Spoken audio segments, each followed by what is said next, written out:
Good evening. I'd like to welcome everybody here tonight. I'm Jackie Whiting, President of the School Board. So we are really happy to have you all here.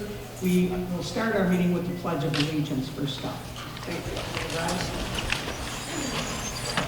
I pledge allegiance to the flag of the United States of America and to the republic for which it stands, one nation, under God, indivisible, with liberty and justice for all. I would like to just take a minute before we start to introduce our board members. So we have our Vice President, Pete Loftus, here. Denise Duthie, board member. Chris Dowell, Rachel Green, Bill McKenzie, and we also have Jason Karcher, who is not here with us tonight. And I just want to also introduce Kevin from Campus Construction and Corey from CPL, and our facilities manager, PJ Fannin, the resident experts who will be answering your questions tonight, along with Merritt Holly, of course, who will be doing the presentation. So I'm going to turn it over to Merritt, and he will lead the presentation. We'll have to take your questions at the end. And thanks again for being here. Thanks. Just a couple more introductions. We have LeRoy Roble, District Clerk and Superintendent Secretary. Ryan Folder, Business Administrator here at LeRoy Central School. Mr. Clark, representing athletics here with us tonight too, is our athletic director, assistant principal at the junior senior high school. I'm going to move around a lot here in front. We won't stay in one spot. We are recording this tonight for the rest of our community. We will put this on the district's website along with all of the other information that we have. The other information includes my letters that I've put into the LeRoy Penny Saver, along with the copy that was sent to all district residents, which is our newsletter. And this PowerPoint presentation tonight will go up for transparency purposes and reasons, and that will be on the district's webpage for our community to view. So if you want to share that as you go out. Not a warm night tonight, November 28th. I'm glad to see our community coming out. This is an important piece. I feel, and again, a little biased, that our education that we offer here at LeRoy, the opportunities that we offer here at LeRoy are terribly important for this community and for the future of our community. And I think the school district, over time, has been able to provide those opportunities for our students. Many of you former graduates had children attend our schools, and we've prepared them for the next ventures in their life, whether it be the military, 2 or 4-year institutions, or the workforce.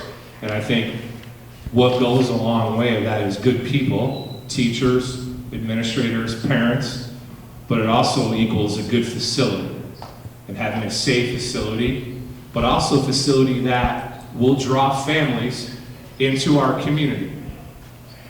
And what separates communities?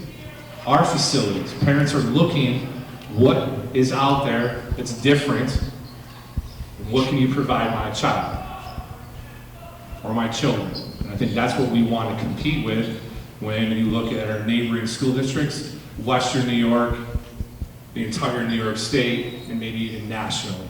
And I think part of that is what are we doing to be ahead trendsetters in that sense. So the purpose of tonight is to be informational. Hopefully you're open-minded coming in tonight. Open-minded in the sense of listening to what I hopefully will give you tonight. A little bit of that I just gave you is opinion, but I want to give you most of my presentation tonight, 98% of it, hopefully 99, maybe even to 100, would be factual information.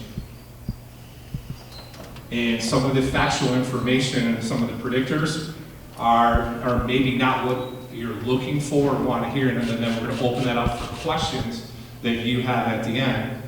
And again, between the committees that we have set up, the experts that we have here tonight, we're hoping to answer that. If we can't answer that, we will get an answer for you right away, and I'll get back a hold of you.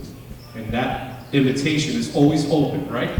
That you have the ability to contact our board members that are here tonight, or myself, when you have questions that come up in regards to the school. Best way to get that is to go right to the source, and that's why we inform in what we do. So let me take you through our agenda for tonight, just so that we're on the same page. Talk about the planning process, our scope of work, timeline, financial planning. I have a Q&A set up in there also. And again, I also want to provide you with the opportunity to have questions at the end. That's why you're here. We want to be able to, again, do our best to answer those questions. So hopefully if I'm doing my job well here tonight, that I can answer your questions throughout this process. Yes, sir. Will there be time for anybody to give comments? Yeah, absolutely. Absolutely. Thank you. Only if they're positive, though. I'm joking. I'm just giving you a little time. I'm only joking. Only joking. So, Me too. yeah, the capital project that we have for you here doesn't just resonate with the superintendent, the administrative team. It's a multifaceted group. And what I mean by that is that we have input from our parents, our community members, and our stakeholders. We're rooted in, very simply put, every 5 years we have a building condition survey that we conduct in working with an architect in order to look at what are the needs in our buildings. And when you get that document, it can be very overwhelming because there are a lot of items.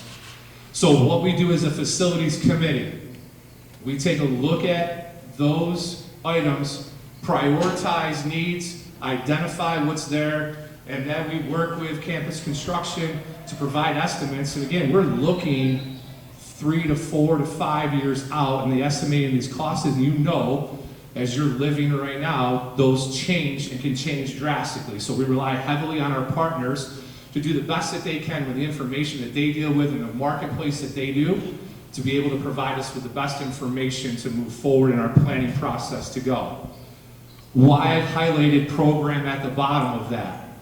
When you take a look at the 2021 asset preservation project, 97% of that project was rooted in asset preservation.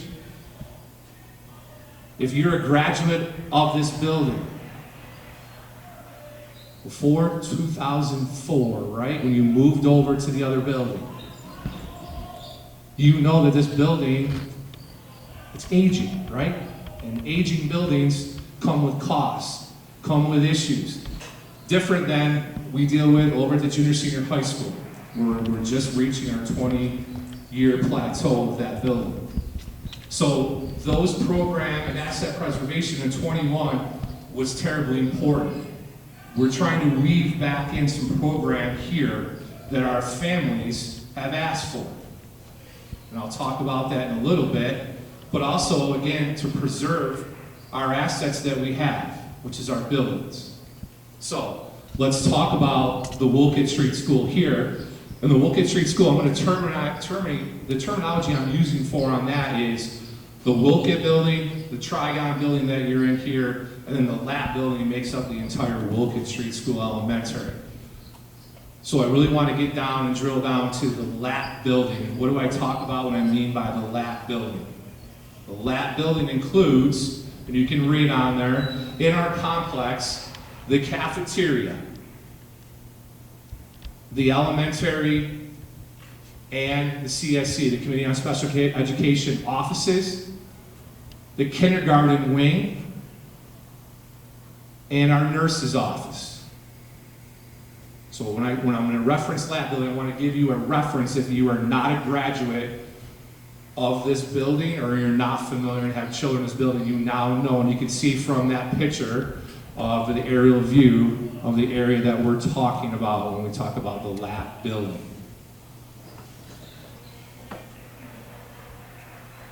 Asset preservation, roof replacement.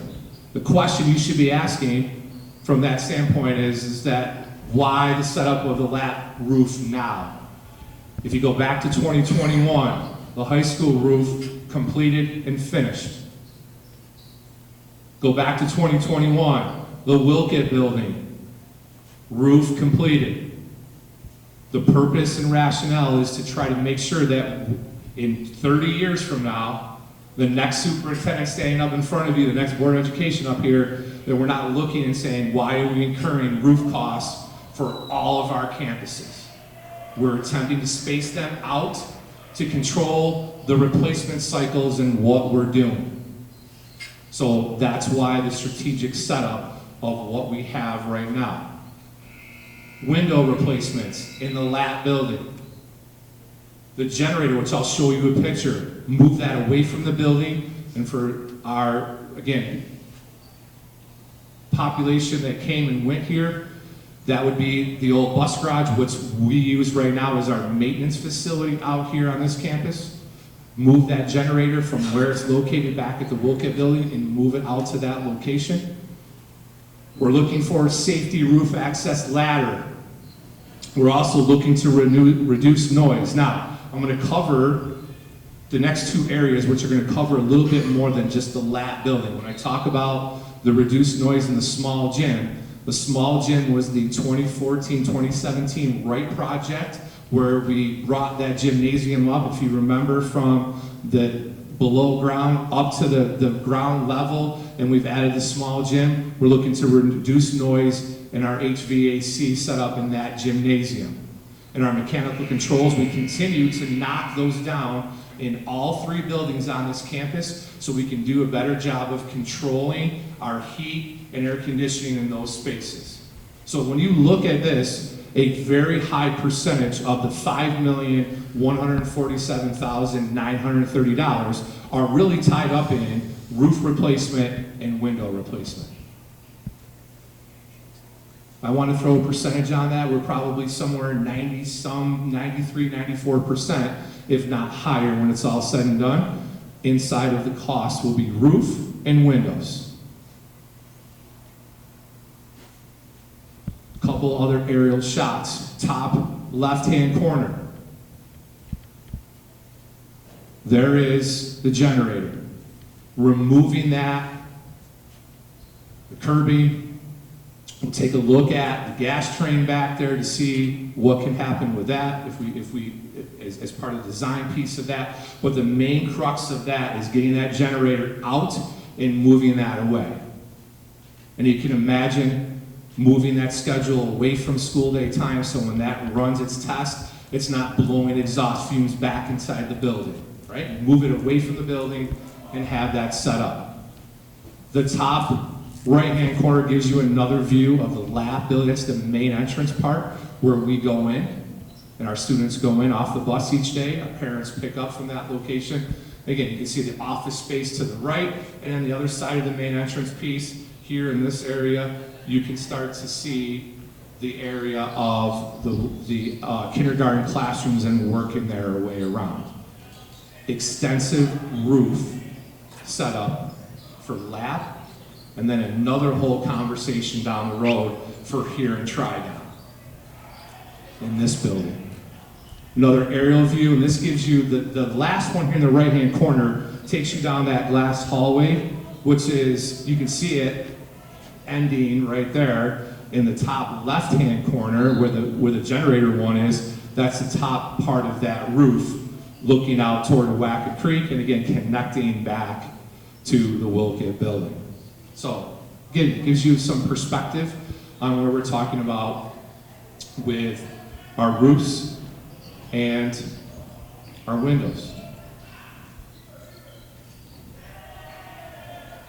Let's transition to the junior senior high school. $7,368,942 projected. We're now making the switch to asset preservation, but you're seeing a program opportunity here. And again, this is the conversation that I'll get in a little bit with the turf that becomes, for some, a lightning rod in the community. Let's talk about what has been designated for this project. New light poles. Right now, if you've gone to a soccer game, boys or girls, varsity playing at night. You know that the one end by the scoreboard, that original lighting system. How many people played softball here back in the day on that field? Pete, right? Coach, right back on that spot. Mr. Clark on there. The setup of that, when you come and see to a soccer game, that one scoreboard end, the lighting is not set up for soccer. We've dealt with it, we've done it for a long time. The other piece of the LED part of it, and PJ can jump in on this too, the base of the lights are replaced where now, if we want to do anything with our lighting poles, we have to climb up, not us, we have to contract that out, somebody to come in and do that, and change those lights out to go up on the pole to do that. So one of the pieces by making the switch to LED, number one, you get energy efficiency, you get direct lighting, but you also get a better maintenance setup for our maintenance workers and our facilities department. So the light poles would be an upgrade to what we currently have, because we would also adjusting the field length and where that would be. We also have projected on this 250 capacity home and visiting bleachers. Many times at soccer games, the sight line will change a little bit if we do go to turf. Right now, many times families don't sit up and use our bleachers. They come with their own chairs and they get a great view on the sidelines. That still will be the case because you're going to be on the action or near the action. It will just be, there'll be a fence there now separating the field from the spectators. The bleachers then will play a little bit more of a role of that, but you still would have the ability to stand and watch the game and do that. When you look at the 250 capacity seat bleacher part of it, it's where we're looking for home and away part to host games here at this facility. The press box and the scoreboard provides us with an opportunity for a press box now to live stream games. We do not have the ability on that soccer field right now to efficiently live stream our soccer games. We can't get a view good enough and high enough in that area to put that out for our families, the grandparents that are so becoming accustomed right now in our gymnasium and our football field out at Hartwood to be able to see games on there. This now would open up the opportunity to do that, and would open up other opportunities for us that we'll talk about in a little bit for our marching band also too. The other piece, and I'll get into another picture later on, is replacing the access drive to the transportation building out to junior senior high school. And then we need to start the process, whether we agree or not of where that process is going, of future electric vehicles and chargers and where that will be. We need to start creating infrastructure because in 2027, state is telling school districts that gasoline and diesel engines, you won't be able to purchase. And by 2035, we know from the state that we should be making a full transition to electric vehicles and buses. So we need to start looking ahead of that. We're being conscientious not to go too far wide if something changes and this is stalled. Okay, but this starts the process to do that, and also shows we're making a good faith effort to move forward from the state level. So again, fiscally responsible in looking at what's coming for districts when it comes to electric vehicles and buses. Okay, so I share a couple aerials with you again to show. The bus garage is on the right-hand side. On November 2nd, it's varsity girls soccer and boys soccer. A week and a half before that, almost two, finished up their season. On the left-hand side, there is the varsity boys and girls soccer field. An aerial photo of that. Project timeline here. So we have the vote on December 5th, next Tuesday, from noon to 8 in the Wolcott Street School Library and Media Center right across the hallway from us. If that vote passes, Then the design piece from CPL on campus starts to ramp up. And then we're looking for SCD approval. Corey, how far are we at SCD approval right now? No, it's 16 to 18 weeks for the technical review. So it's 16 to 18 weeks for technical review approval right now. That's a moving target as more and more projects get submitted. It'll just lengthen the review time that we can expect. So, a couple important parts of that. And Kevin's going to talk about some a little bit when I come to him on that, about the amount of projects that are happening throughout the state, the campus, just in our region alone of Western New York. And I think Kevin will tell you they've expanded into obviously central New York area and that, and where their foothold is now. That will change as projects come in, and engineers can only look at so many, right? That's what Corey's trying to tell you, is that could change. Bid award would be sometime in February, April, March, right? Probably more in that January timeframe of 25. And then once that goes, then we would start construction, working around the understanding that we have soccer teams that want to get on and play on their fields and be conscientious of that, but also excited and understanding that if this does pass, we have an opportunity to do that and move toward multi-purpose turf field. So all of that, right, is somewhat becomes out of our control, somewhat in our control about getting our review in and doing all that. And then, again, construction would go, and then hopefully a closeout that you can see in December, almost into 26, 27. Okay? So not happening tomorrow, not happening in a couple weeks. We're looking, again, a longer time frame that sometimes we forget with these projects of where they fall into. And again, that's if everything falls into place. Kevin, you want to add anything to that? No, if there's questions. Yeah, we'll come back around to that. So project financing, which I think, again, will bring up questions later on. 91.1% in state building aid. When you go back to our project in 21, we were at 88%. Wow, Merritt, that's great. We get 91% back.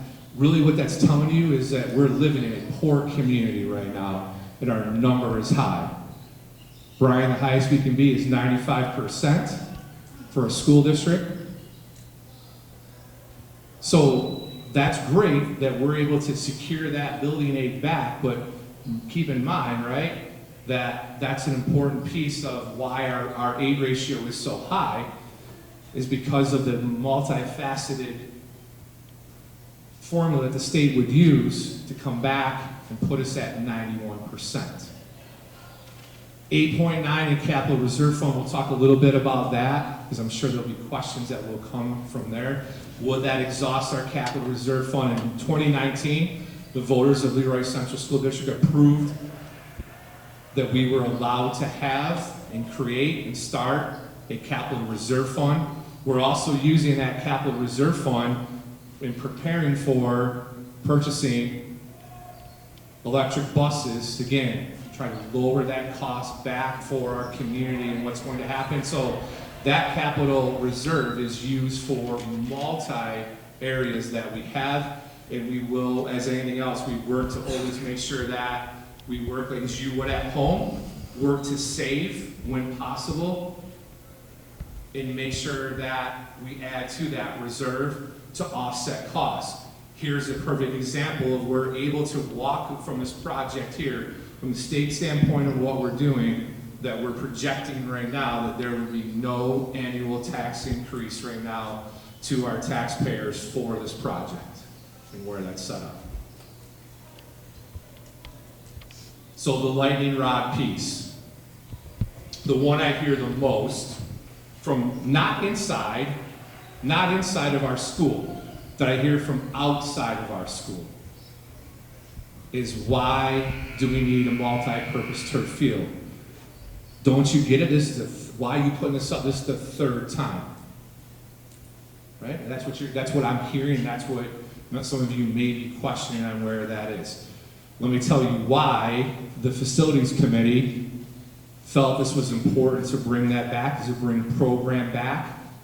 The maximum cost allowance at the junior senior high school opened the door for us to package this in at that point, and the facilities committee felt it was important to bring that back to the voters here, and most importantly, to what our school is asking for here. When you look at it, we have over 50% of our students that participate in extracurricular activities. It's awesome. We want it to be 100, right? But that means our students are involved on the stage, on the playing field, right? Competing in chess club, all the different things that we offer. It's a good thing kids are engaged in what's going on. Our physical education classes. And when it's 45 degrees out and it's soggy and wet in the grass, they can now, when it's 45 degrees, step out onto the multi-purpose turf field and they can participate in phys ed classes. Get outside, healthy lifestyles. I go back to, if I'm a family looking to what school district do I want to settle in? And I look at an opportunity, Medina, Attica, and pretty much, right, when you look at a competitive field marching band, in the New York State Field Marching Band competition, you're it for LeRoy in the area. So when you look at field marching band, we've got them a great location out here at Wilkins Street School. There are opportunities where, again, that they're looking, and I'll give you an example. As a taxpayer, you should be asking this question. Why are we sending our bus over on a Thursday night, the weekend before, actually Thursday before we compete at the Dome on Sunday, because they wanted to look on that field. So we take a bus, load up a bus, actually 2 buses, our trucks, our trailers, and go over so that we can provide that opportunity for our field marching band to go over and participate over so they have the best chance and experience at the Dome. Field marching band provides that additional practice area and space out on that multi-purpose turf field. Why can't they do that now? Well, I'm going to show you in a little bit why they can't go out on that soccer field right now, why they can't go out on that football field now as much. In a little bit, and you're going to see why. So I'm going to come back to that. Youth sports. Very strong, passionate in our community. Have the ability to use this multi-purpose turf field during the fall, spring, and in the summer. LeRoy athletic use. There's nothing better than looking out in the spring to see in one corner of a multi-purpose turf field your baseball, your softball, your golfers out there, your tennis, anybody who wants to get out, right, is on that surface. There could be still 2 or 3 inches of snow, wet, muddiness. This provides an opportunity here where, again, they could get out on a surface, start ahead of time, and if you have not witnessed it, drive down to Caledonia, drive over to Perry, head over to Geneseo, go down to Dansville, head over to Hornell, go to Batavia. It's there for you to see in the spring of what those athletes have and the ability to go out on that time frame, to get out early, to get out of the gym, get out of the school, and be outside for those late fall and early spring uses. We're in a great location here in LeRoy. From the southern tier to the northern part of Section 5 to host events on a facility. I can tell you, look at the way soccer, both boys and girls, and football ends their season. Soccer from semifinals and finals for sure, and then states, you're on a multi-purpose turf field. For football, if you witnessed and watched football this season, as soon as our semifinal game was done on the grass field, which again, by the way, to make sure we have no confusion. The current football field is, we're not talking about that being turf, that's stained grass. When you look at that, they finished out at SUNY Brockport, and then went on to Williamsville South. If they continued, they would have went to North Cicero, Syracuse, and if they would have continued there, they went to the JMA Dome in Syracuse to play a game. They're not playing on a grass surface in the postseason. So again, the same example as a taxpayer.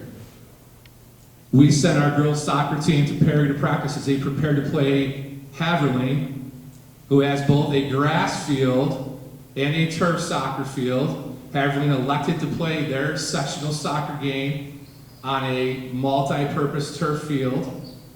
Our girls coming off playing their home games on a grass field called Perry. Perry was like, yep, you can use our field. We went over, and our girls practiced before we played Haverling on that Friday night. Or Saturday, I can't remember. Bill, which day it was? It was a Friday or Saturday? Friday night. Our football team, as again, I'm going to show you pictures here in a little bit, as the wear and tear of our practice field, the wear and tear of our football field goes, we went to Kalamazoo, packed up buses, vans, to practice over there a couple days of the week, to make sure our student athletes had the best experience and were most prepared for the game and condition they were going to play in, both at SUNY Brockport and at Williamsville South.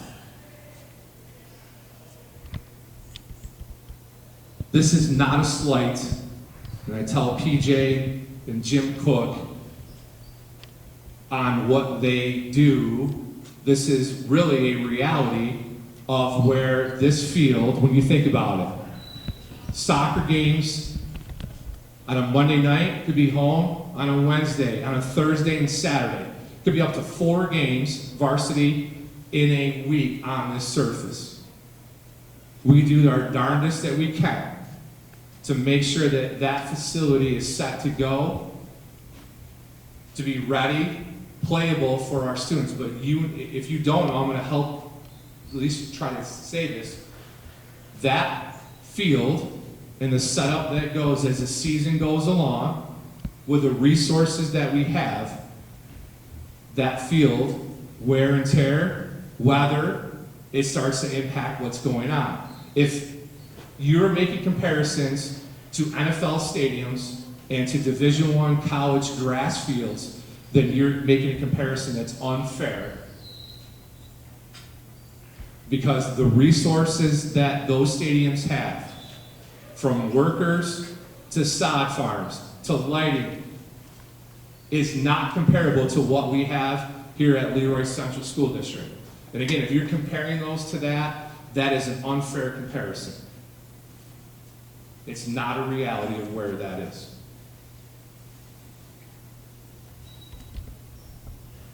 I'm not going to get into research war tonight, but I am going to reference a couple research areas that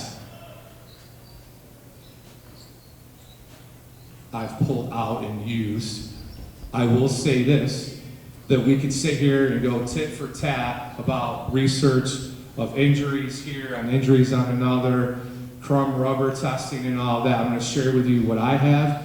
And again, you could probably share back 4 or 5 of your own, and we can, at the end of the day, say, I see where you're coming from, and hopefully you have the vision and foresight to see where we're coming from.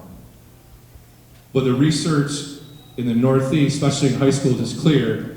The injuries on grass fields are higher in April, October, and November. Why? We're talking about field overuse. Going back to that part, ankles, knees. Weather conditions. If you're referencing turf, turf has come a long ways in improvement from back in the Houston Astrodome when they rolled out the concrete and the carpet down on that to go to where we're at now. And again, if you don't know, then talk to our students and ask them. They'll tell you. Mr. Clark was on the field at Williamsville South. Ask our student athletes the difference. Shock pad, newer surfaces, totally different, and gives you more of a grass feel of where that is. Older surfaces, and I won't name schools that put the original ones in and so on and so forth, obviously our student athletes would not have a positive recommendation on those fields and where they're at.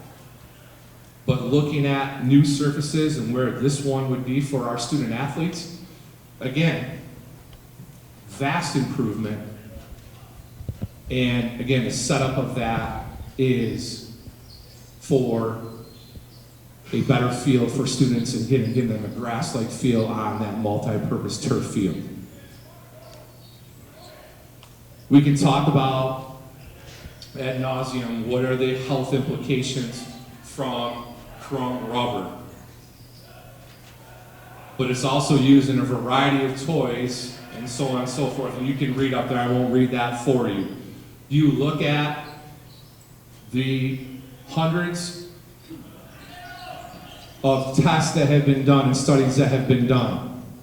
There's no connection for hazardous material that actually present a risk to the user. There has to be a pathway of exposure that hasn't been determined, and therefore it's very inconclusive evidence that there's any harmful damage to chrome rubber on it. The research would show that. And those are the things that have been tested by universities, World Health Organization, so on and so forth. And the other piece about the heat part of that,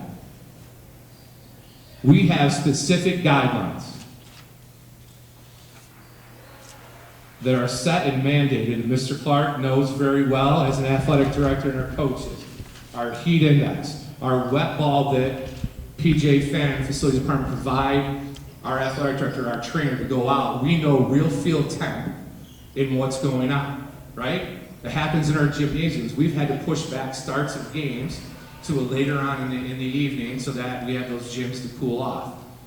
So the idea that the turf is how there's studies out that there's not a significant difference in the heat temperature of a football or a multi-purpose turf field versus a grass field. The data I will put up on the website, and you can see that for yourself on there, and that the setup of that, we would not put student athletes because we have a heat index that we have to follow. And that would be for a grass field indoors in what we're doing is set up very clearly from our athletic association at the state level. And we follow that guidance based on the temperature, amount of breaks that we give students, so on and so forth. Part of preparing for this project is to make sure we go through and complete our seeker.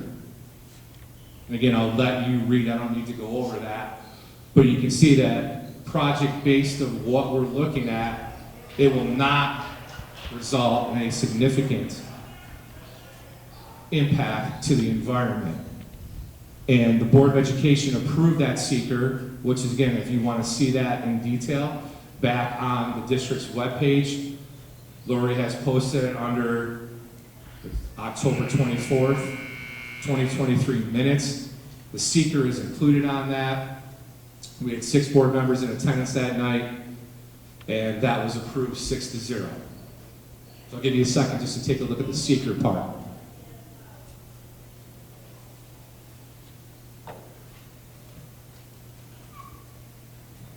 Injury piece. We can, again, go back. I'm taking 2, what I found, more longitudinal studies of women's soccer over a 5-year period study and what it would be for a 6-year study. If you look at the girls' soccer piece of there, the 45 and the 55% on natural grass, and you split the difference back and add 10% back and take 10% off, it's very close between the injury rate in this study. We had a significant injury from our boys soccer team on our grass field this year. Injuries are going to occur. They're going to happen. Again, comparing Division I and NFL athletes with high school athletes, again, is not a fair comparison to where that is. Looking at this study for the men's 6-year study from that, there was a difference. Less injuries on turf than there was on natural grass. What I'm trying to say to you is that I'm not disagreeing with the pushback from the community that I'm not trying to say to you that in every situation that it's going to be it's going to be one. Obviously, grass is going to have its injuries, and so is the turf in that part, right? In these studies here, the numbers were very similar. And in the case of the men's soccer one, it wasn't as much on turf as it was that. The part going back to is this here, very simply put. When you look at consistency from our weather to the condition of the playing field, the multi-purpose turf field provides our student athletes with a consistent surface to play on. I can't tell you, but again, no knock on what we're trying to do. We're doing the best that we can. But the wear and tear on that grass field and that level is not as consistent as it would be on that multi-purpose turf field. And the same for the football field. It's going to have its use, and it's going to have the weather impacted also.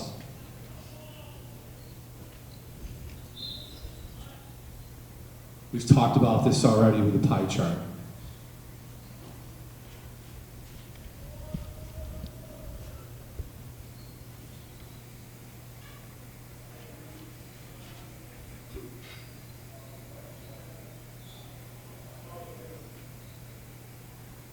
So this information tonight from my presentation, the letters, the newsletter will be uploaded tomorrow when Alicia sends me the video for tonight. I also will put that on the district's website so our community can see that also for those who couldn't make it out tonight. But again, I'm available outside for you to contact me.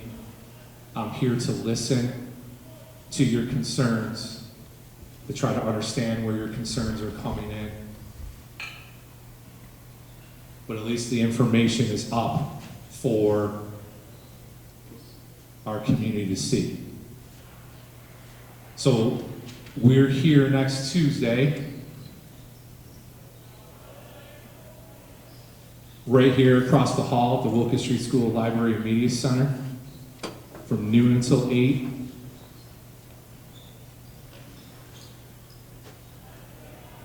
Before I turn it over to questions, I again want to thank you for taking the time to come out. Hopefully, I've at least given you something to think about. If you came in here tonight and you were unsure of where you're going to be as a voter, maybe I swung you over to the yes side. If you were unsure again, hopefully I didn't swing you over to the no side. If you're a no voter in that part and you're upset with what, that's okay, right? This is the forum here for you to share your concerns, opinions, both positive and wherever they want to be on that part, and then have the ability for our team here to answer and respond back. But I think this is a great forum and a great tool for our students, our teachers, and society right now that we can come together. It may not agree on everything that's going on, but do it in a civil and respectful way. So I'm going to open it up to anybody with any questions, any concerns, any thoughts. I'll bring you the mic. I want to thank everyone, the school board, Mr. Holly, and anybody else. Can you hear this? Okay. I certainly have not done remotely the type of investigation or research that the school has. But I have a few comments that I want to make. Take them for whatever they're worth. Number one, at the last LeRoy Calamon football game I attended, I asked a male Calamon student who looked big enough to play tight end for the Bills why he wasn't playing football and why Calamon had to get students from Byron Burgeon to make a team. His answer was very simple. They hated artificial turf because it caused many painful injuries and the kids just didn't want to play. Number two, I asked a LeRoy senior recently what LeRoy schools taught about Gaza and Israel. The answer was nothing. This student will be voting in the next presidential election. I asked a recent graduate of LeRoy what had been taught at LeRoy about climate change. The response was, I heard almost nothing about it at LeRoy, and I didn't get scared until I got to college. Back in my day, maybe the oldest one here, school was primarily an educational institution, not one that glorified extracurricular programs. We certainly had them, and I participated in them, and they were fun. But things have changed greatly, and in my opinion, not for the better. It's much worse now. I know no one talked here about the flyer I received, I'll mention it. It talked about getting clearer lines on the playing field. That wasn't brought up here tonight, but I thought I'd mention it. I never heard a player say they needed clearer lines on the playing field. It also said, well, they won't be playing in the mud. I liked playing in the mud. When I asked my son, who played football at LeRoy in college for about 14 years, if he liked to play in the mud, he said, yes. I'm sure he didn't mean every game, but sure, it was fun to play in the mud. And the flyer that was given out and the talk that was given tonight are not objective.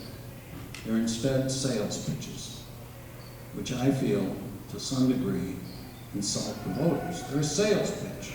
They're not objective. They didn't list any negatives. They only put forth the positives, that whoever it is that wants this book deal will want.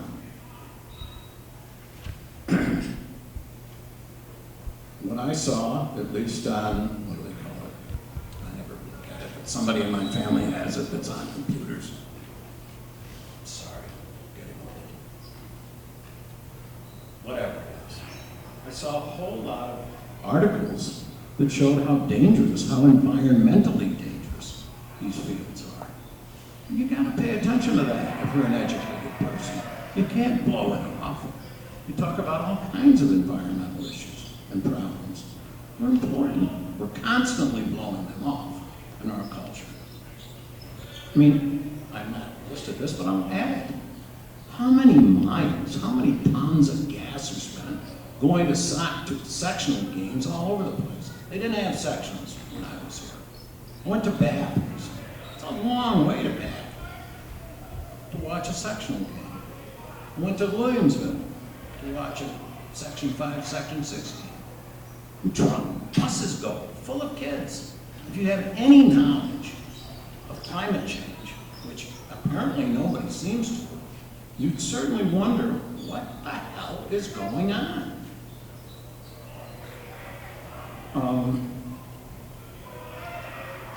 It's a sad day when the voters are faced with a proposal to increase payments for extracurricular activities instead of spending needed money for teachers and expanding the curriculum to make better, more knowledgeable citizens and voters. I don't think they learn anything in civics. I don't think they learn any history. And just because other schools are jumping on the artificial turf bandwagon does not mean that LeRoy should too. As my mother said to me, just because others are jumping off the bridge doesn't mean that you should do it too. For these reasons, I will vote no on this project. The other aspects are fine. I have no problem with fixing ceilings, and you don't want your roof to cave in. Those things are fine. But I think it's just one step too far to take the perfectly fine soccer field. And I've been watching soccer games regularly there for the last 2 years, and I saw no problems personally with it at all. I'm done. Thanks, appreciate it. Thank you. Mayor, Yep, could I? go ahead. Yep.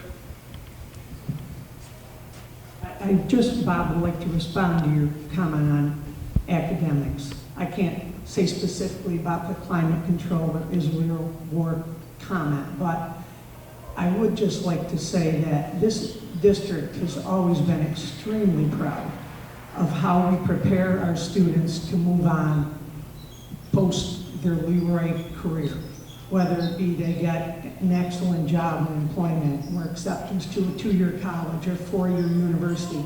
They also thrive there and then have their livelihood from there.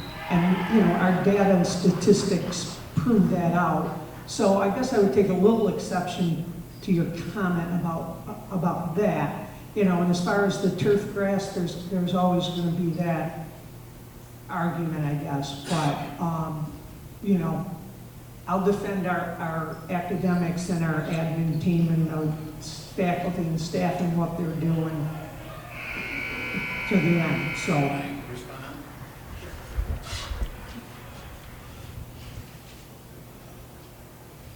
I went to LeRoy High School, my children went to LeRoy High School, and most of my grandchildren graduated from high school. There's a couple left. One will graduate very soon. You talked about getting jobs and preparing for work. What I was trying to emphasize is that you need to teach people how to be citizens. Look at the mess this country's in, and everybody knows it. They don't know a damn thing. They really don't. And the object of education is not to get you a job, at least not when I was young. The object was to make you an educated person so you were an intelligent voter, you know how to operate intelligently in your community. That came first. Getting a job was second. So that's what I want to say. And I will say, their social, emotional well-being, commitment to their communities is definitely high on the list. Okay, For sure. but I'm just saying they're not, that's why I pointed out about the climate change question or the Gaza question. They have no idea what they're talking about. They really don't. And they're going to be voting. They just don't, and that's been forgotten. That's my whole point. And all the emphasis on football, which I'm not against football. I've gone to thousands of football and basketball games. I started going in 1948, going to games. So I love them. They're fun. I like them. But it's just unending. We don't need state championships. We don't need fancy pants, artificial turf. We really don't. We don't. I mean, I'm not saying it isn't better, but we need to spend money on education and better teachers and more broad education. Education, not training. Training is training you to do the job, and that's fine. But that's not what really school should be about, in my opinion. Thank you, I appreciate that.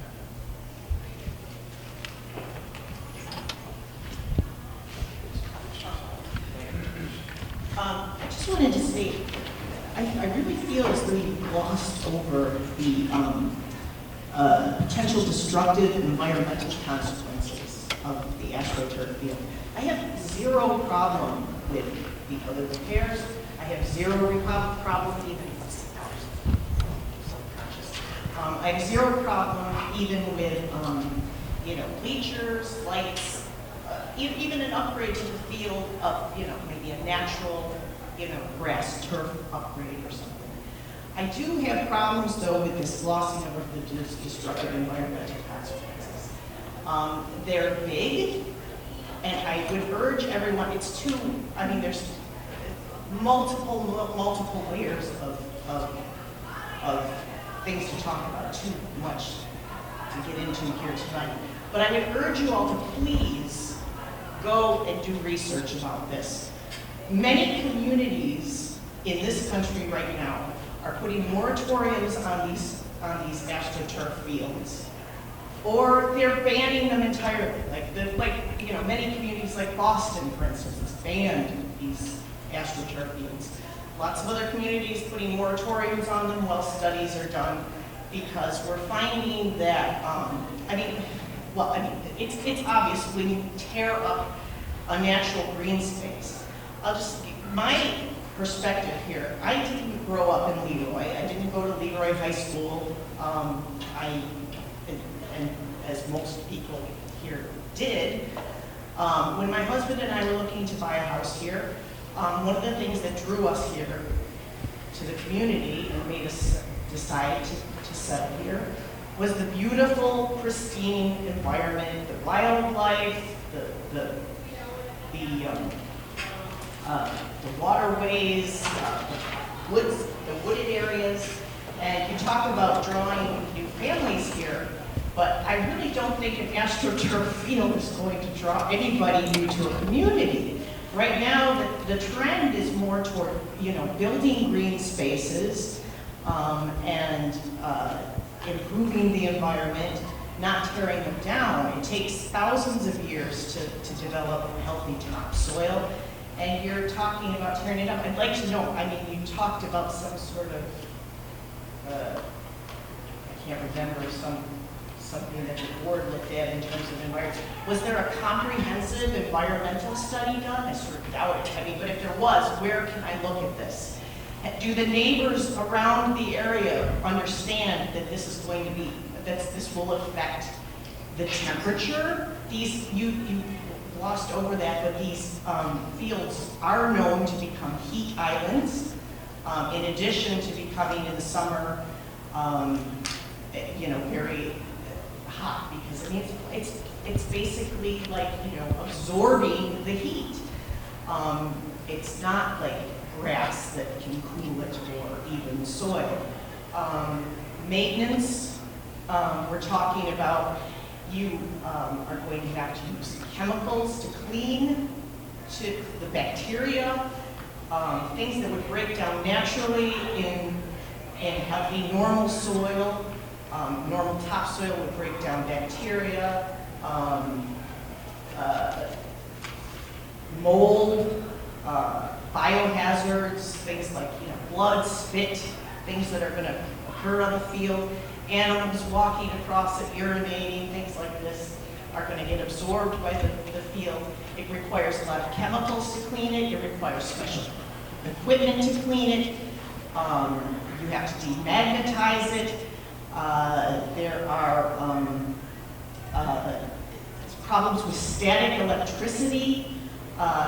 They use now things like fabric softeners on more chemicals on these. You're calling it multi-use turf, which is kind of a euphemism for basically like plastic grass made of tires. And so we also have there's going to be a lot of chemicals there. You're going to need special equipment. You're not talking about that. You're not talking about the cost to the environment. You're not talking about the fiscal cost, which I'm less concerned about that personally, but I'm in a position of privilege there. So I know a lot of people are concerned about the fiscal aspects of this, and that is understandable. Do people around the neighborhoods there realize that they're going to be losing, that it's going to affect pollinators? These are important things. People scoff at it, but it's important. And more, the entire European Union has just passed a ban on these astroturf fields, and it looks like the UK is moving to ban them. And I don't understand why, in this day and age, we would be even considering this. You're talking about putting in chargers for electric vehicles, which makes sense, that's where we're moving. So, but at the same time, I'm doing this like a sort of retro environmental destruction, and it's a big deal. And I don't think that there's been enough discussion or focus on that. And I would just really urge people to go and look at this, because there's potential dangers too. And you can say, well, it's inconclusive data. That may be true. We don't have 30, 40-year studies on this yet. But we do know now that we're finding microplastic particles in waterways, that there are kids on these fields breathing that in, and especially as it degrades, that the fields often get so hot in the summer that you have to water them down before the players can play on them. I mean, this doesn't make ecological sense to me. It seems like a negative to the community. I'd like to know things like, are you going to take down trees? Because usually that does happen when these fields are put down, because the trees can't, it's not like regular grass where they can grow on the edge and it'll start pulling up the astroturf. Are you going to be taking down trees? How many? Does the community know that around that area? I mean, this is a big deal, and I feel like we're just glossing over these kind of issues. And again, please do some research. You don't have to go too far to find, studies and articles about the toxins, the destructive environmental aspects to this. I mean, do we really want to go in the opposite direction of where the world seems to be moving right now, creating green spaces? We want to destroy them instead. I just don't understand it. And it seems like it's not good for the students potentially in the long run. It's not good for the community, and that's how I feel. Until 2 years ago, I never voted no on any school board budget, ever. I mean, I always am the type of person that votes yes, but I cannot in good conscience vote yes on this because of the AstroTurf field. Fine with everything else. And I think there are probably other people like me who are here to voice this. But please, please, please do research on this. Don't just vote. Go look these studies up. There's good reasons that the European Union has just entirely banned these fields, and other communities are doing that. Why are we moving to put one in? I mean, who knows down the road what's going to happen if they ban it? Then do we rip it up? And what's going to happen in 10, 15 years when we have to replace it? Do we try and get back the soil and that we've lost and have to recultivate that again? I mean, that's just my... Thank you. I appreciate that. Thank you.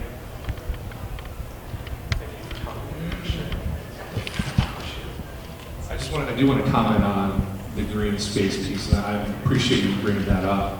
The district has made a conscientious effort in many of our spots and locations. I'll reference back to junior, senior high school. We have a partnership with the town for Benell Park that we've taken great pride in to make sure we have a green space opportunity for that out there with our pavilion, the basketball courts, our summer soccer, and even some of our JV and varsity practice in that area out there too in Benell. And we have our spaces also with our JV fields that are set up for green space areas too. Again, our football field will stay also a green space area also. Do you even know what the cost and what types of chemicals you're going to need to clean the field regularly? What's going to happen when it degrades? A regular soil field, a piece of it breaks apart, you can plant new grass. This is not that easy. What kind of equipment are we going to have to buy?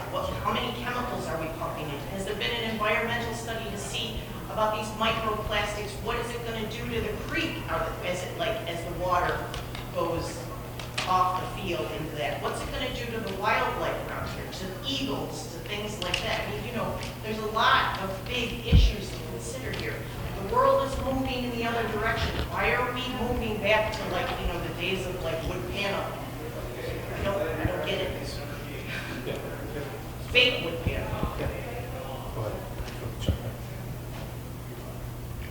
I'm a facilities guy. Build things, make things, fix things, including our grass.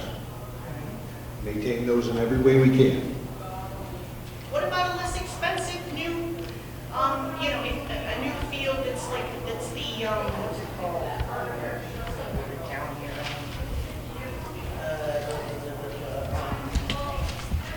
It's a type of, it's basically like natural grass turf, much less expensive.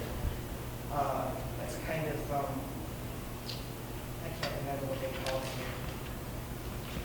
I have lots of documents that I can provide. I don't know how to do that with everybody here, but anybody wants them, you need to send them to me. As well as the district. And then the thing that you could not remember is the seeker, which you do have access to. It's on the website. And that is an environmental study provided. Comprehensive, the whole. Very much so. It is actually done by our architectural firm, far above my educational expertise, and our attorneys. Thank you. Attorneys and an architect, but what about like, environmental studies? That's who they go to get all of the information and the impact upon them. As far as the chemicals go, I use more chemicals right now, every day, to maintain a proper balanced, natural grass field than I will do to clean in 5 years an artificial turf surface. Legitimately more chemicals to maintain that field now in an application of just fertilizer alone, putting in nitrogen and natural chemicals to maintain those fields, to keep a balance, recommended by experts across many, many areas of natural grass and turf supply. Batavia Turf being our largest educational and informational group. Yep, we got to clean the field. Absolutely. Good part is, we now have technology that can clean it with an ionized water that kills 99.9% of germs in half the amount of rate that I can maintain on a field. Mold, mildew, bacteria, it is everywhere. I will not tell you that it's more or less than grass. That again is not my area of expertise, because it is Smell not. that people often complain about with astroturf fields. Agreed on an astroturf field, you are absolutely correct. I have no rebuttal and no comment. The good news is we're not looking at an astroturf field. AstroTurf no longer exists for a lot of the same reasons that you just provided. And I would appreciate anybody that's doing research to understand the difference between what we're proposing. This is the recycled tire. That's called the rubber crumb. Is that what we're talking about? No, AstroTurf itself. Now, what are you doing? Are you doing the rubber tire?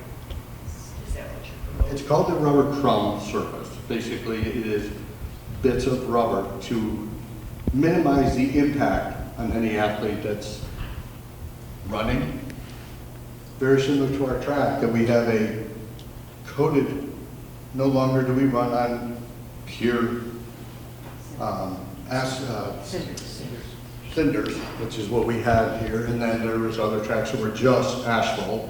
Again, they found that damaging to many athletes and actually runners who were not recommended to run on the road. Don't run on the road. So, cleaning absolutely is going to have to take place. Fiscally, we will be spending a lot less money to maintain the same acreage. I'm going to call it acreage because that's how I actually figure everything that we do. We do it by acreage. The amounts of fertilizer, the amount of seed, the amount of gas that it takes that we're putting in to do all of those activities, aeration. And what about the heat island effect and the loss of pollinators? Accurate, again, in days of old. And I will tell you, Microplastics. It's not days of old. This is the newest stuff too. Please do research, people. microplastics leaching into water and things, people breathing it as it breaks down. You will find no argument from me. Look at the age, look at the facility on which you're doing your research on. I'm You looking brought up at- Boston, I'm and I looking at love brand new that. articles. I'm looking at the European Union that just banned entirely across the whole of Europe these multi-use fake turf. Our term of multi-use means that it's not sport specific. That is our reason for They have the just name banned that them we in use, the across multi-purpose. the European Union, they're ready to do that in the UK. Many communities and cities in this country have done it or put moratoriums on them while studies are done about the harm done to players on the field and to the environment surrounding these fields. And to the neighbors around there, do they have any idea? What, are we gonna take down trees? What's? That part I'd like to answer. That was one of the comments that you made. Not one. Not All one right, that's tree good. will be destroyed during this project. Not a single. I do have a couple of stumps that I have to grind, but that's actually for the safety, regardless of what happens. They will be ground. But not one tree will be lost in this project whatsoever. The items that I can speak to, the research of what they're doing in Europe, I'm not going to speak to. I have not done that research. I want to speak to your questions on fiscal responsibility of what it would take to maintain that. Best news that LeRoy has is we have great partnership in the community. At this time, we will not be in any position currently to have to buy any equipment, special or otherwise, to do the cleaning of that field.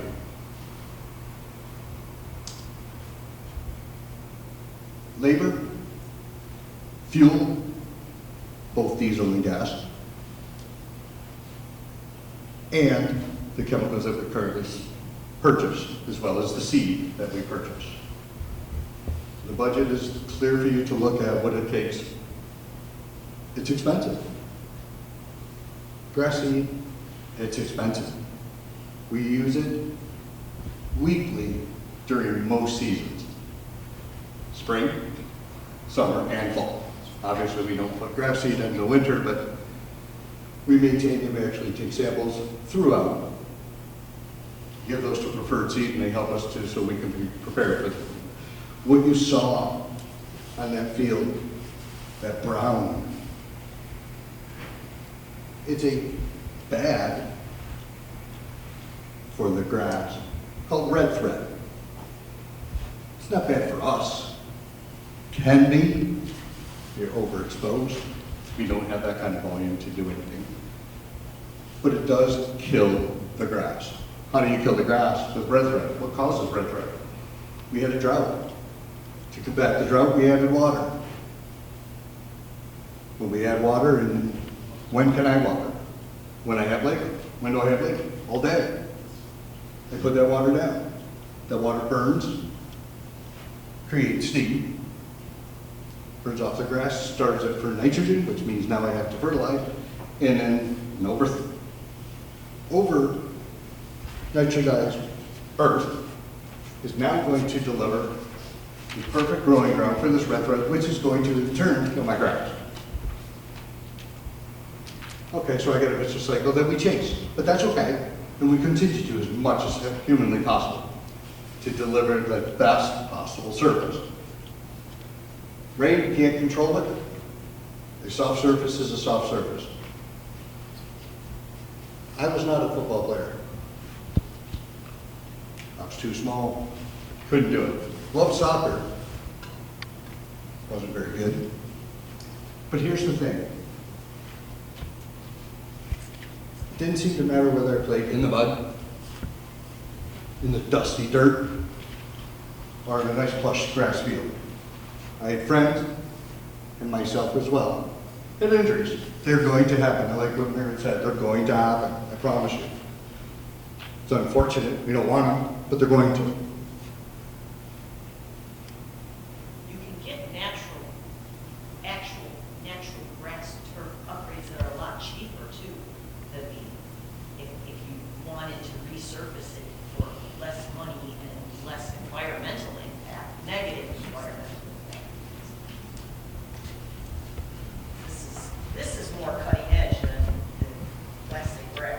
I want to share with you a question you brought up earlier about the temperature.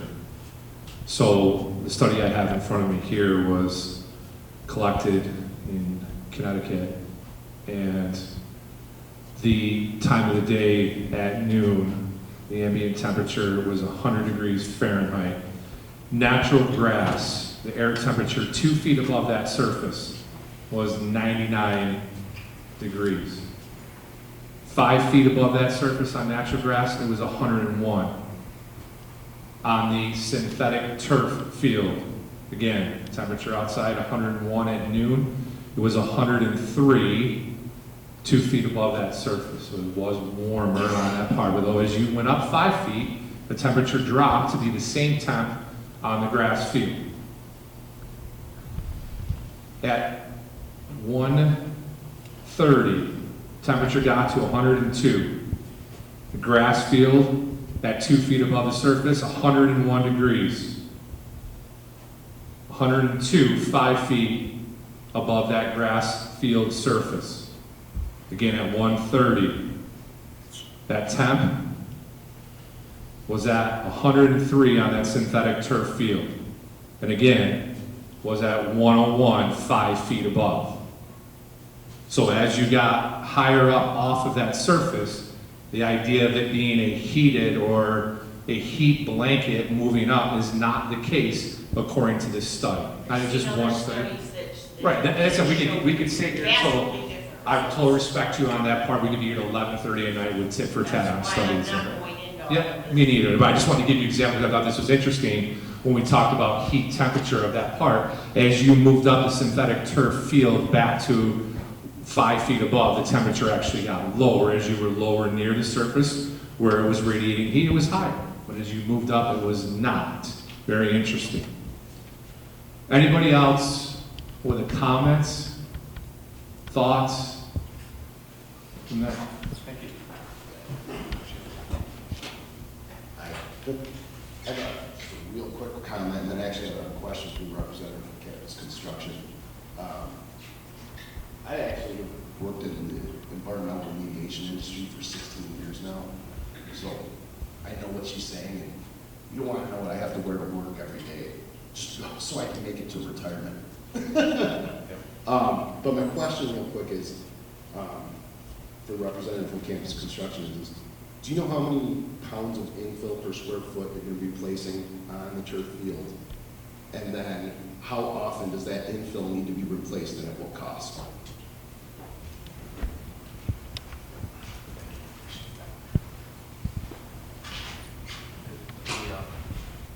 The infill itself is made up of both crumb rubber and sand. So the pounds per foot is a technical spec. I do not know that off the top of my head. There are different mixes that can be used for different sports that are, this is going to be multi-purpose field, so it'll be a combination of a few to make sure it's multi-use. But that's a technical question I have to look up and give you an answer later. What was the second piece of your question? The second part was how often that infill needs to be replaced. That's a great question. So it's not very often, but when we do install these fields, the vendor leaves behind excess material. So one of the maintenance techniques for these fields is a grooming system, which is a simple attachment to a tractor.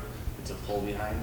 And often at the intense areas of play, like the center circle, like in front of the goalie box for soccer, they do recommend touching up the infill system with extra rubber and sand.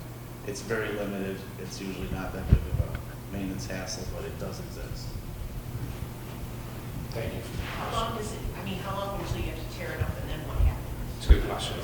I know what happens. That's a good question. Tear it off. So the I'm not current gonna say it. The current systems are sold with a 12-year warranty. So the vendor stands behind it 100% for 12 years. Their current life expectancy is 15 to 16 years. And then it has to be torn up. And then when replacement is necessary, you're only replacing that synthetic grass, the top 3 inches. And The where rest does of the that, infra- where does that synthetic grass go? sometimes it's recycled and reused. It Where, depends. where, you have to send it to like, the only places that recycle are like in Finland or something. No, there's American recycling plants that actually, they can salvage the fill and reuse the fill in some scenarios. Most of it's gonna go to the land. Some of it may end up there too. But I wanted to finish, when the replacement is only that top synthetic grass, the infrastructure, the subbase, the stone, drainage system, all that is salvageable and is reused. Can you tell us how much of that second, the 7 million, whatever, how much of that is just the astroturf, like minus all of the other stuff? About 4.5. The whole complex is about 4.5 million. Yep. Yeah, 4.5 for that. But that includes the infrastructure, that's the lights, the bleachers, the concrete, the But fencing, if everything. it's just the field, say you've got everything but the field, how much is just the field? The astroturf? I would have to go back to our estimate and pull that line item out. I'm just curious. Yeah, that's a good question. Corey, did you want to comment anything on the secret or anything like that? Pretty much covered. Yep. Standard operating procedures for any project. Yep. Mayor, you said your kid might be able to have sectional games there, but if you're not playing your home football games there, would you have a football sectional game? So you'd have to have goalposts and everything, or no? It would be, part of that would be, we'd be looking to have goalposts in that, just in case, right? So we give So you. no, would just youth soccer would play there then? You Or saw. football, youth football? They could, right? So think about where we're at right now. I'll give you an example of where we're at, again, with the overuse piece. So work with youth football as we started our season this year. There was could be the scenario, right? On a Thursday night, there could be potential for a football game, mostly probably on Fridays, because where officials were, you mostly could go to a Friday or Saturday. Let's go back to a Friday. We'll start our week there on a Friday. Home varsity football game. Potentially 3 youth football games on Saturday under the lights. All right, so varsity game Friday, 3 home football games on youth on Saturday, JV football home on Monday, and modified on Tuesday. You take a look at that, fingers crossed, right? If there's no adverse weather, because the use on that field, potentially in that time frame with the amount of use in between, and again, the youth part of it, not as much with the size student athletes, but you take a look at your JV and mods in between that, and PJ always reminds me of the 30 to 30, right?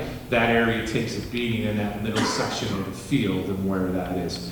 You go back to Mr. Fussell playing in the mud, we go back to that one sectional game, that 1 year against Attica. We were able in that part to turn that field to play after, right? That and play another home sectional game on that.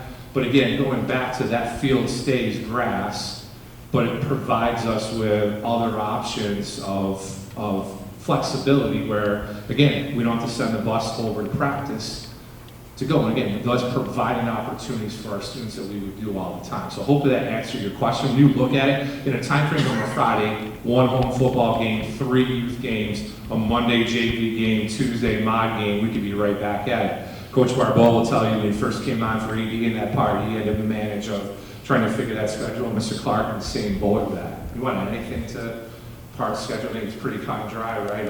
It gets a lot of use even on that field. So this again, if we have to move youth over to the turf, we have that ability to go and do that, right? In that field. We don't have that ability to do that right now. It's pretty expensive for youth to play on. That's all I'm saying too, You think for youth, right? It's really, I mean, when you look at it, again, that surface is not just youth football, right, in one spot, then you're talking about varsity soccer games. Now, when you look at it, we don't have to play JV games down below. We can actually, right now, we couldn't schedule JV games and a varsity game back-to-back and the amount of that field of use. When you go back to that, that's only varsity use only on that field. Right, so we go down now, do we have any JV parents here that went down to, Bill, how was that JV field? Again, this is not to bash our buildings and grounds, that field. It's not like a varsity field. Right, and it got into, again, with the That's drought. gonna cost a lot of money though. I think that's been redone about 4 times. Yeah, I mean, again, just trying to make sure you keep, so again, you look at the facility that we could put in right now, you could play a JV game at 4:30, varsity contest right after that. and turn to go and be able to get the really use out of it you're looking for a marching band and a practice. So I think that to say just use that, if that came across is that only for that, I don't want you to get that field's going to be the use and want of that is going to be nonstop. How come you didn't separate the two, one for the windows, roof, and whatever else you want done, and then the field separate? This project, we've done that in the past before here. We packaged it all up in one. Well, you've tried it 3 times to get the field, you Yeah. won't go. So this one here, you're holding this over our head. Because if we vote this down, then you're gonna go ahead and do the capital project anyway, so it's gonna come out of more of our pocket, right? I guess I understand how it Okay, can if it gets voted down, Yep. you're still gonna fix the roof sometime or another. at some point. So then we won't get that financial aid of 91.1%. Right, we would have the ability of that. That's our rate and where that It'll is. stay there anyways? It could fluctuate in a matter of a couple of years. It could go up. It could go to a higher. It could go, again, the highest it could go is 95. It could go back down to 88. It could go down lower than that. It could go to 90 or 89. Right? It depends on our wealth ratio and the formula that goes into doing that. Hard to predict of where that number would be. But if you look at the consistency over the years, we've been in that 88 to that 91 range of where we're at. I just don't know why you didn't separate, I just said a good point. I appreciate your take on that and where that is. I think the facilities committee felt that, again, from our parents' standpoint, it was important from a program part to have that multi-purpose turf field, the use that it would get. It was important for them program-wise to stay in one project together. So that's where the decision came in on it. So I appreciate your take on that. I understand where you're coming from. From a voter standpoint, you're looking at, I'd like to have my choice of one or the other. And I get that part. We just felt as a committee, this was the better standpoint to do that. So thank you for sharing that. I think it was an opportunity to do all of this stuff with the aid and the capital reserve and not cost the taxpayers extra. No, it's my money anyways. It's just that you're going through the whole state, yeah. Right, and I think that, it's a good point. I think that going back, Kevin can tell you from a project standpoint right now, I don't know if you want to comment where school districts are at for projects, right? When you go back to the idea of state money and what you're seeing. Yeah, I mean, if you're asking, there's a lot of school projects going on right now. There's a lot of votes going up. State has been very generous to schools. They are doing a good job with the ability. I did want to clarify one thing, if you don't mind, though. If the project were not, if the vote was unsuccessful, you'd still have to re-vote to do the roofs and windows and some of the infrastructure. Schools have the ability to just go spend that money without the community's Could we do that? support. Like they did before, a second vote, like dividing out the. There is an opportunity to re-vote if this was defeated, but there's a 90-day wait period that's statutory. I think what he's saying is, it feels like there's like this Damocles sword. You're trying to get us to accept something we don't want to accept, to like get the things that are obviously necessary. Yeah, I think that statement is not potentially the case. I'm glad you guys came out with it. I think the other part of that is others wouldn't think that. Do you want to add anything to that, Pete, from your end? No, I think that Jackie said it right. I think it's just an opportunity, is all. There's an opportunity. Well, I just wanted to ask, looking at the picture up there, if we're going to use that for sectional football games, where are the stands going to go? So for sectional football, the stands. Right, I was just thinking they're Yeah. using that Yeah. type of field now for sectional football. Stands would be right where they're at. They're just going to grow. They're going to get bigger. Yeah. Because, they're blocked by the building that's just to the south of the field. And on the north side, there's a road that's over there. I'm just curious. It doesn't look like there's a lot of room. I'm not saying you can't do it. Corey, you want to chime in? Just on where hit me it is? that- Architect-wise, she can tell you exactly where that fits in. Just hit. So the bleachers that you see on the south side of the field currently would stay there. They would just get replaced and expanded to increase the capacity of visibility on that field. There would not be bleachers on the other side encroaching upon the road. there would just be additional bleachers on the south side of the field. And the ability of what we can do with this, which is nice, is that we can bring portable ones into set and spot. Yeah, no, it's a great question, right? So that's where we would be. So from a Section 5 standpoint, and going back to hosting on that, every season, Mr. Clark fills out a facilities report. So when Section 5 looks, they know exactly where your location is, what's available to you, what your seating capacity is. Do you have a huddle cam? Do you have a scoreboard, right? Do you have those things? Because when they look at that, they're looking, all right, when we get into a semifinal or final setup, they want to know what can your facility offer when Cuba Rushford might be playing Lindenville. I gave you those two because they're the extreme of Section 5, right? But a location for us might be in a school fit that would provide that opportunity. But it have to fulfill the requirement of what Section 5 would be looking for, right? But I think adding stands in that part of it can go and do. Pete? I had a chance to speak with the athletic director from Kelly and Alford. And I called him just to confirm with him that everything we thought we could do with this multi-use field, that we'd be able to do. I wanted to make sure that was all true. And he said, absolutely. He said, the beauty of this field is that it's in pristine condition. There's no mowing it. So it's perfect level.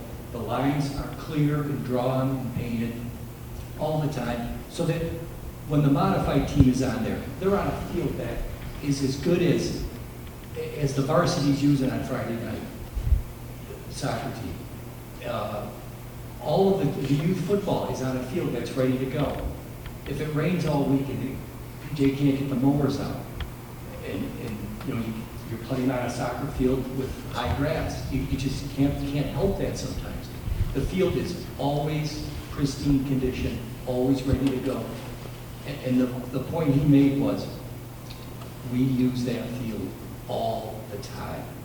It is always in use, and it's always ready to go. And that's the beauty of it. I asked him, I said, in the 15 years you guys have had a field, I said, has there ever been a moment when you thought to yourself sitting in your office and scratch your head and said, I wish I had a grass field today? His answer was, not one thought of that, ever. So we've even replaced it once. So they've gone through the replacement process after 12 years on their field, and they couldn't wait to get it done, and it's an improved surface now that they're on, because it's kind of a new generation as time goes on. So, you know, the use of that field and how much that piece of real estate is going to be used by the whole community. That's the part that compels me. This is an opportunity for our community to put that field out there for all of us to use for years to come.